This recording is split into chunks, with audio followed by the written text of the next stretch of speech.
Hi, everyone, and welcome to the latest edition of the Bison video blog, along with the best FCS mind in the country, Jeff Kolpack. I'm merely Dom Izzo. Thank you very much. You know, I'm glad you put it like it is. It must have I can't ignore the been facts. tough to admit that. 7-game lead here with 4 weeks to go in the regular season is going to be tough. 7? It's 7 to overcome. But there's playoff football to come, so it's not over yet. It's mathematically eliminated. Come on almost. now. The Bison get set for a big game this weekend with Southern Illinois as the Salukis come to town, tied for first in the Missouri Valley. I think we were ready to throw dirt on Dale Lennon and the Salukis back in late September after the start they had, but what a turnaround for SIU. Bad loss at Eastern Illinois, a team that's start. really been down in the standings, plus giving up 49, which is really uncharacteristic of a Bubba Schweigert defense. But yeah, they've found the right method on defense. I think their assignment sound is what I'm hearing. And just making better plays, and especially the turnover ratio has been out of sight for SIU. I think Craig Bohl said it perfectly. SIU beat maybe the 3 preseason teams you'd always think would be near the top of the valley. In Youngstown, Illinois State, and UNI, they've swept them. Now, the one loss they have in the conference, that was at home in Carbondale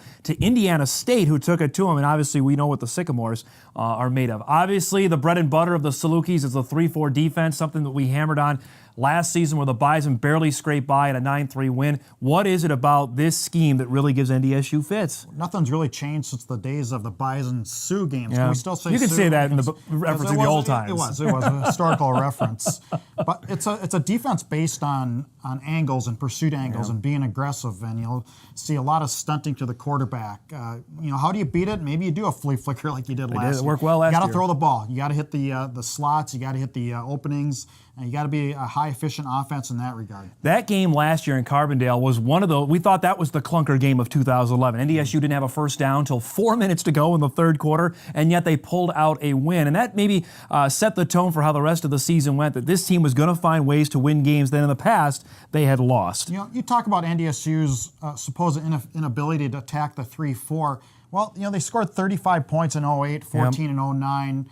Production in 09, I guess, was a off year too. Correct. That was the 3-8 season. 20 points in 2010. Let's look on the other foot. Southern Illinois has had trouble with NDSU's defense. No doubt. They haven't scored a touchdown since 2010. That's crazy. Right? 2009, actually. It was 20-6 in 2010. NDSU win, and it was 9-3 last year. How about this stat? The Bison defense has only allowed 6 touchdowns in 7 games. That's impossible to wrap my mind around already. Well, it's nuts. You think you should be unbeaten, but then there's a clunker of 2 weeks ago. It's this defense has been so consistent, and if you have a reliable defense, you have a team that has a threat to go all the way. You really are. Now let's talk about on offensively wise who's back in and who's out. Craig Bohl said today Cooper Wallow, wide receiver, looks like he might be done for the year with a broken leg. Ryan Smith back in. How much of a difference should that make for the Bison? Well, it's a good trade if you're NDSU. Have you take that? I think Cooper's not real efficient in the passing game as of yet. Great speed, great on the end around, but still I think having trouble finding some openings there. Ryan Smith is just flat out a great receiver, great playmaker. He broke the game open. He was down the receiving end of that flea flicker from Brock Jensen last year down in Carbondale. Josh Colville also back in after missing last week's game against South Dakota. And you made the remark before we started taping, I didn't even know he was out there. That's how good the Bison offensive line was against USD. Well, they had such a blowout, you thought maybe they had subs in and out, so we didn't really notice. Now, as we get set here for the final 4 weeks of the season, the coaches poll out right before we tape this. Eastern Washington sticks with the top spot in both polls. Georgia Southern at 2. The Bison stick at 3. Montana State at 4. Sam Houston is 5 in the coaches poll, in both of them, actually. So as we look here down the stretch, there's still 2 unbeatens. Your fans from Cal Poly, as you're pushing that bandwagon, still not in the top 10 in either one. And they're unbeaten with an FBS win. Now, granted, they haven't played anybody either, though. That's what the argument is. Well, you tell me why. Well, they haven't beaten anybody. If you look at their strength of schedule, it's not very good. And also, they don't play Montana or Montana State this year. I'll give you the strength of schedule, but they still have that FBS win. And they do have that. Unbeaten. That's something these other teams have. 4 games to go. Cal Poly still has a relatively weak schedule. All they have is Eastern Washington. That's next week. That will be the Big Sky Championship up for grabs. I still think the Big Sky is going to get 3 in. I think the Missouri Valley is going to get 3 in. I don't know about the Colonial.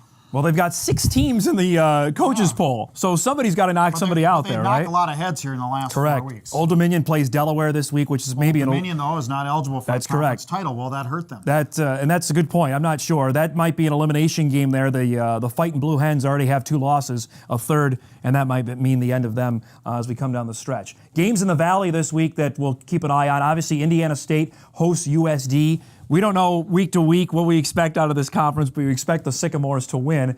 Then the game that everybody probably keep an eye on, besides the game in Fargo, is Youngstown State at South Dakota State. Interesting to see how the Jacks bounce back because Youngstown's season has went right down the drain. What happened to those guys? I don't know. The quarterback was so steady, and he's just been erratic, especially late in games. I think South Dakota State wins at home. A couple days after what Craig Bohl said in postgame, saying that the Bison defense is the best he's seen in his 10 years. You've had a couple days to reflect on that. You agree, disagree with what you saw last year? Well, it took me 2 minutes to reflect on what he said. He's right. He's right. Just look at statistically, he's right. Yeah, they're off the charts. And they're right, as Joe Glenn put it, in all levels. They're good on the defensive line, they're good in the linebackers, and they're really good in the secondary.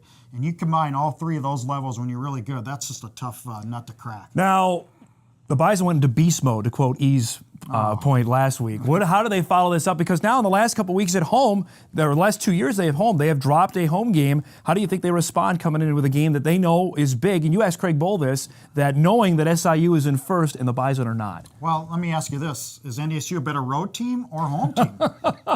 Well, they haven't lost on the road in 2 years. And they've lost twice in the last 2 years at home. And that's a great question. It's a great question. I think this is a good test for that question this weekend.